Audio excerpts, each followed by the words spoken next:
திருவண்ணாமலை கிரிவலம். அதுவும் பௌர்ணமி கிரிவலம் வந்துட்டு ரொம்பவே சிறப்பு பெற்றது அப்படின்ற ஒரு விஷயம் எல்லாருக்கும் தெரியும். அது என்னங்க, பௌர்ணமியில் மட்டும் கிரிவலம் அவ்வளோ சிறப்பு சொல்கிறேன். ஸோ சிவனுடைய பஞ்சபூத தலங்களில் அக்னி தலம் வந்துட்டு இந்த திருவண்ணாமலை. சிவனே அக்னி வடிவில் இருப்பார். நம்ம நினைச்சாலே முக்தி கிடைக்கக்கூடிய இடம் திருவண்ணாமலை. குறிப்பா பார்வதி அவர்களுக்கு சரி பங்கு அவருடைய உடம்புல கொடுத்து அம்மையும் அப்பனுமா காட்சி அளிக்கிறாங்க. ஸோ அந்த பௌர்ணமி அப்படின்றது சந்திரனை ஆபரணமா கொண்டு வச்சுட்டு இருக்கவர் தான் சிவன் அவர்கள்.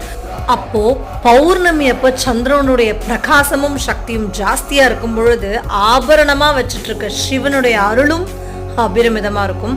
அங்க ஐக்கியமான சித்தர்களுடைய ஆசிர்வாதமும் நிறைஞ்சிருக்கும். அதனாலதான் பௌர்ணமி கிரிவலம் சிறப்பு. நன்றி, வணக்கம். தேடலை தேடி.